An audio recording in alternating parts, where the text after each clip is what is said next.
It's Tim Sheets of TechSpot here, and one of the questions that I get asked most frequently about the Samsung Galaxy S7 Edge is just how durable this phone will be. And that's because, of course, the metal frame introduces a bit of slipperiness to the device that could result in people dropping it, and there is glass on both the front and the back. And particularly on the front, there is curved glass to either side that introduces glass along the edges, and that does make it a little bit more vulnerable if you're dropping it on the edge. And I've always been of the view that with the Galaxy S7 Edge and the 6 Edge, that even if you drop it on the edges, this device is no more vulnerable than a typical smartphone with glass on the front.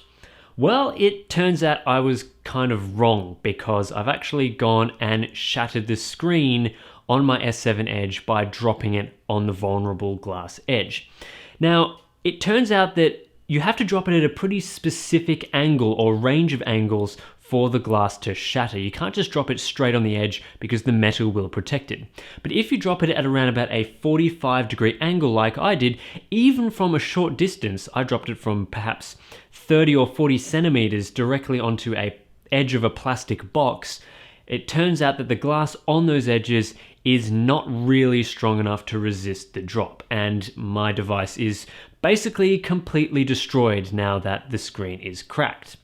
So as you can see, here is where the impact with the plastic box occurred, on the edge of the screen, and there's quite a bit of damage there that you can actually feel quite obviously where the glass is broken all the way through to the display underneath. There's quite a lot of fracture marks that come out of this side, as well as a fracture that runs all the way across the front of the display onto the other side, and there's some slight fractures coming off there as well. If you look at that fracture mark as it comes all the way around to the other side,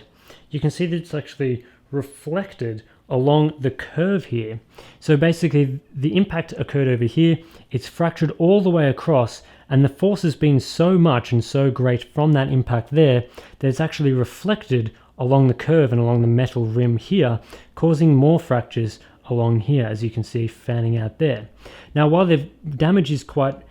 easy to feel along this side, it's actually underneath the main or top layer of the glass here, so it's less easy to feel it along that part as it is over on this part, which indicates that this crack did in fact cause this part of damage, although taking a look, it seems to be that there's quite a concentrated amount as soon as that fracture reaches the start of the curve in the glass. So it's just interesting to see how the glass responds and behaves when it gets hit on one edge of the curve and how it can impact the fracturing on the other side. So just interesting there when it comes to the curved glass. You also notice that when you turn on the device, it does all this sort of crazy stuff here,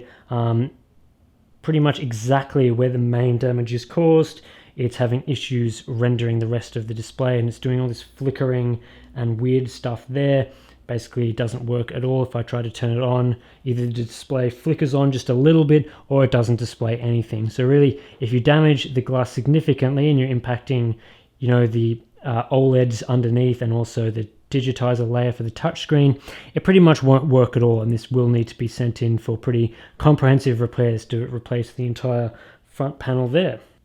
According to some figures that I've seen, it will cost me around $200 to $300 to replace the screen on my S7 Edge, and considering I like this device quite a lot, I'll probably go ahead and do that. Now at this point, some of you are probably wondering why I even bothered to tell you about the fact that I shattered the screen on my S7 Edge, because people break their smartphone screens all the time. Well, I think this is a pretty unique smartphone in having the glass on the sides, and that makes it, in my eyes, particularly vulnerable. As you can see from the shatter marks that I showed you earlier, a lot of concentrated energy went into the edges of the device when I dropped it, and that made it more prone to breaking than if you simply dropped it front on. Normally, I wouldn't recommend getting a case for a smartphone because they typically don't do a whole lot when you drop your phone front or back on, especially if you get a cheap one. However, in the case of the S7 Edge with its vulnerable edges, I think this could be one of the unique circumstances where getting a case for this smartphone really could add quite a lot of protection to it. If you find yourself dropping your phone often, or you're worried about it being a quite slippery device and you're wanting to protect your $600 or $700 device,